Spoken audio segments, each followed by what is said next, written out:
الله معكم أحبائي. آخر تطورات الحرب بين روسيا وأوكرانيا حتى صباح 9 من يونيو، تمكن الجيش الروسي من التقدم في جبهة بوكروفسك والسيطرة على إحدى القرى.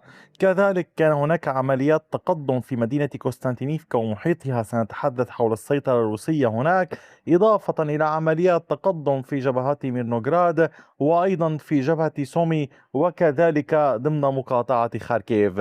ما الذي حصل؟ تابعوا التفاصيل حتى النهاية كي لا تفوتوا أي معلومة، وأتمنى مشاركة الفيديوهات على أكبر قدر واسع من النطاق في محاولة لتنتشر هذه الفيديوهات وتصل المعلومات. نبدأ من العمليات في جبهة بوكروفسك، حيث الوحدات الروسية فرضت سيطرتها على قرية ميرني هنا بالقرب من فاسيليفكا. وبعد أن كانت القوات الروسية قد دخلت هذه القرية في بداية الشهر، فهي اليوم تسيطر على القسم الأكبر منها وتستكمل السيطرة بشكل كلي. القوات الروسية سيطرت على هذه المنطقة باللون الزهري، تقدم بعمق 1.39 كيلومتر وبعرض 810 أمتار. إذا كما تلاحظون في بداية الشهر جرى السيطرة هنا، واليوم جرى استكمال السيطرة على كامل هذه القرية. كيف تساعد السيطرة على هذه القرية الوحدات الروسية؟ كما تلاحظون ميرني تقع في هذه المنطقة بالقرب من اتجاه شيفشينكو والمنطقة المحيطة هنا ككل. هنا تجمع القوات الأوكرانية الذي يهاجمون دوما من خلاله باتجاه يعني شمال ميرنوغراد، باتجاه رودنسكي وباتجاه بريتسكي.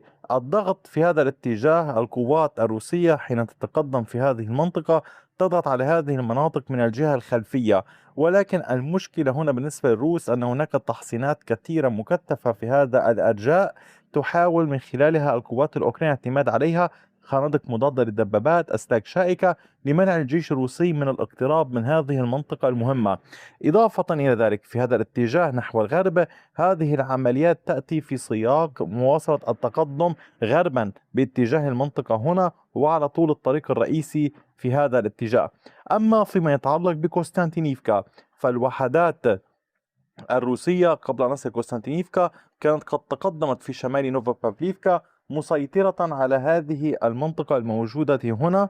هذا التقدم الروسي كان بعمق 640 مترا بامتداد 1.73 كيلومتر. العمليات لا تزال مستمرة، نحن نتحدث عن نقاط اشتباك موجودة منذ 20 من مارس في قرية بريوت، حيث تحاول القوات الروسية التقدم أكثر. ولكن البعض قد يسأل لما الجبهة هنا لا تتغير خريطة السيطرة بها؟ هذه منطقة هامة تبعد عن روشكيفكا تقريبا 8 كيلومترات ونصف. الأوكران وضعوا الكثير من الألوية الكبيرة الهامة جدا ذات المعدات المقاول المتطورة في محاولة لإيقاف التقدم الروسي باتجاه هذه المدينة التي تقع بقرب من كوستانتينيفكا. وبالتالي هذا سبب العمليات في هذا الاتجاه، سبب يعني جمود الخريطة، ولكن الاشتباكات لا تتوقف هنا أبدا. والآن نصل إلى مدينة كوستانتينيفكا. الجيش الروسي تحرك في الجزء الغربي واستطاع التقدم والسيطرة على هذه المنطقة كما تلاحظونها باللون الزهري في الأطراف الغربية لمدينة كوستانتينيفكا. عمق التقدم للجيش الروسي بلغ 1.21 كيلومتر بعرض 970 مترا. العمليات لا تزال مستمرة. هناك كما قلت لكم وأشرت في وقت سابق الكثير من المناطق التي يعتمد عليها الجيش الأوكراني في هذه المناطق، يعني في هذه الضواحي ضمن المدينة، في محاولة لعرقلة وإيقاف التقدم الروسي. وهذه جميعها يعني يتم الإطلاق من خلالها، يتم الاشتباك من هذه المواقع لإيقاف التقدم الروسي. الروس يحاولون شيئا فشيئا التقدم والسيطرة ودفع الأوكران للتراجع. طبعا كما تلاحظون المعركة ليست بالسهلة، هي مختلفة. في بعض الأماكن هناك مساحات مفتوحة كما هذه، لاحظوا، مع مبان يتم من خلالها الرصد ضمن هذه المساحات المفتوحة، أمر صعب. أيضا معركة ضمن المنازل في هذا الاتجاه كما تلاحظون، أيضا له طريقته الخاصة في الحركة.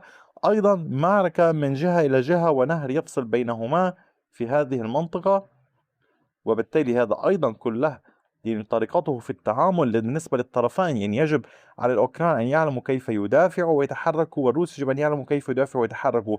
الخطط ليست نفسها، وبالتالي العمليات معقدة. إضافة إلى ذلك تستمر العمليات على طول الجبهة الموجودة هنا، حيث يحاول الجيش الروسي التحرك والتقدم في محيط مولشاركا ونوفوديمتريفكا، وكذلك ضمن المدينة هنا في وسطها وشرقها. في الجبهة الغربية لمدينة كوستانتينيفكا الجيش الروسي يعني يتحرك على طول المنطقة هنا، تقدم بعمق 1.38 كيلومتر بامتداد 2.19 كيلومتر. العمليات لا تزال مستمرة، الضغط لا يزال كبيرا.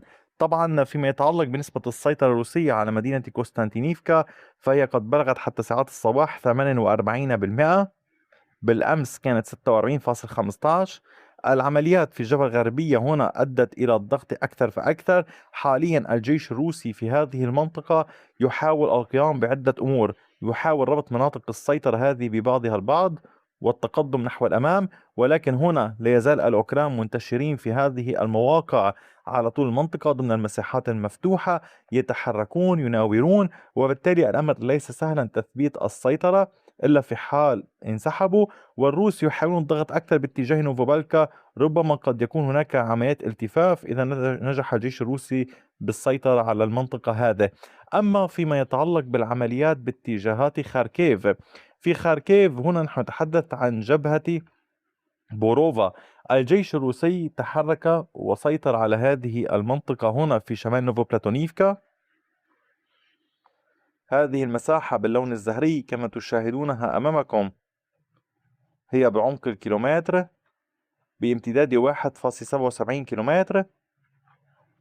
العمليات هنا يعني هدفها قطع الإمدادات عن بويزلافكا. يعني كما تلاحظون هنا يوجد نهر، وعلى طول المنطقة هنا نهر وهنا، والجيش الروسي يعمل على تقسيم هذه المنطقة إلى دوائر صغرى فأصغر وعزلها عن بعضها البعض لاستكمال السيطرة على زهريزوفي والعودة مجددا باتجاه بويزلافكا، وأيضا السيطرة باتجاه نوفوكريغليفكا، وأيضا العمل باتجاه نوفوبلاتونيفكا.